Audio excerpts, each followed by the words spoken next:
ng Tito Rafi mo. Mama, pasensya na po pero gusto ko muna mapag-isa.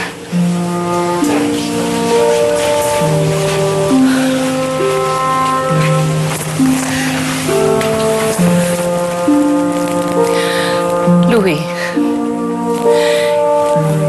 hindi ko alam kung gaano kahirap yung sitwasyon mo. Kung ano eksakto mong nararamdaman. Pero sana isipin mo naman, biktima rin kami. Biktima kami ng nararamdaman mo. Tuluyan mo kami pinapalayo sa'yo. Louie, wag mo naman sanang sayangin yung pagmamahal namin sa'yo. At lahat ng mga itinuro sa'yo ng Tito Rafi mo. I'm sorry.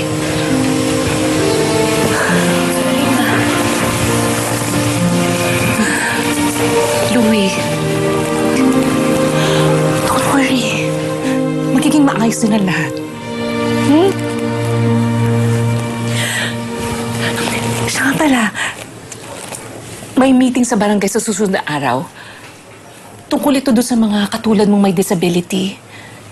Pinalista kong pangalan mo, ha? I'm sure makakatulong ito sa'yo ng malaki.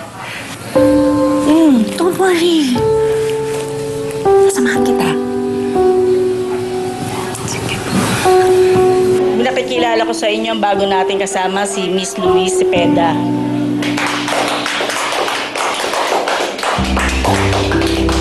After ko ma-realize na pangit naman ko mawala yung mga tinuro sa akin ni Tito Rafi, timing din na nagkaroon ng announcements sa barangay na nagkakaroon sila ng mga organizations para sa tulad kong may kapansanan.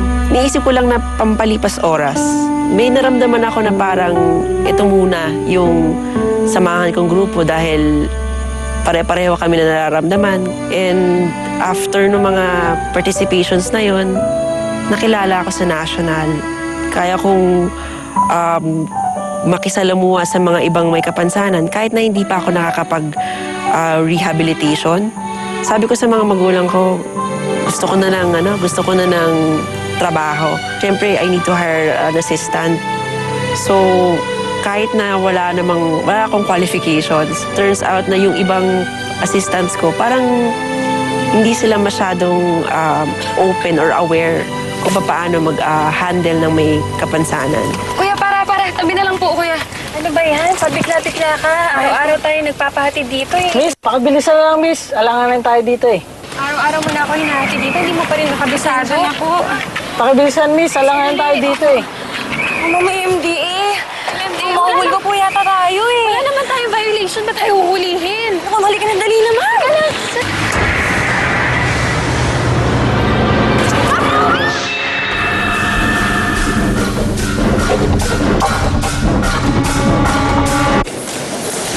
Araw-araw dapat on the... Ano nangyari kay Luis? Marcus, ako nga pala si Henry Adapon, radiologist. Akong boss ni Louie. Tumawag si Louie kanina sa opisina, kaya napasugod kami dito. Pero wala naman daw problema. Kailangan lang ikas ang binti ni Louie because of fracture. By the way, I asked Louie a month ago for an interview because her case needs to be documented. Bihira mabuhay ng tulad ng kaso niya. So, paano mauna kami? Salamat po, sir. Samahan ko na kayo, sir.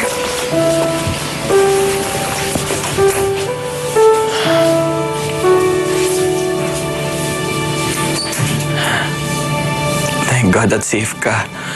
Hindi ko mapapatawad ang sarili ko kapag may masamang nangyari sa'yo. Sa ayaw at sa gusto mo, hindi ka nakukuha ng assistant, okay? Dahil simula ngayon, ako na yung magiging alalay mo. Ako na yung magiging mata mo, ha? Kaya kahit ipagtabuyan mo pa ako, hindi ako aalis sa tabi mo. Hindi kita iiwan. Hindi kita iiwan, ha?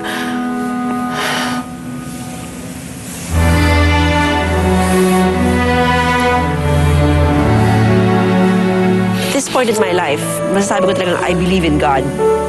Kasi pagkatapos niyang ibalik yung tiwala ko sa relasyon na napakatibay, nabigyan pa ako ng approval sa in-applyan kong scholarship. Nagkaroon pa ako ng chance na tumira ngayon sa isang condominium by myself. Nabigyan pa ako ng endorsement para sa isang government-owned corporation, which is APECO. Hinire nila ako as an architect. Ginagawa mo? Huwag mo nga kawain yung sarili mo para kang A1.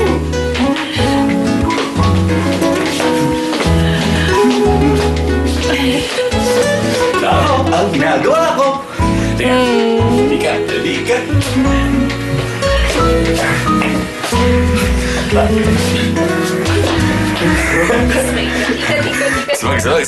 Ikat. Yeah. Sit.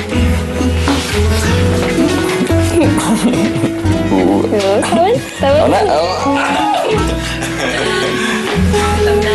Tama na. Teka. Yan. Ganda pa? Oo naman. Marcus, may tatanong ako. Okay na ba kung magtayo tayo ng foundation? Foundation? Para saan?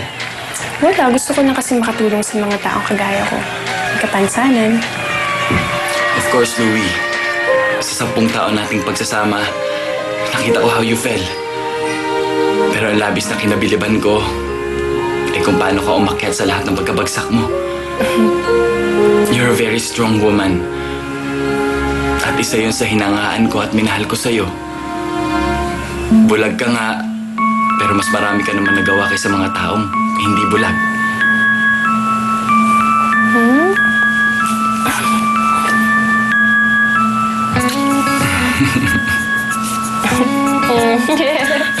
Bakit?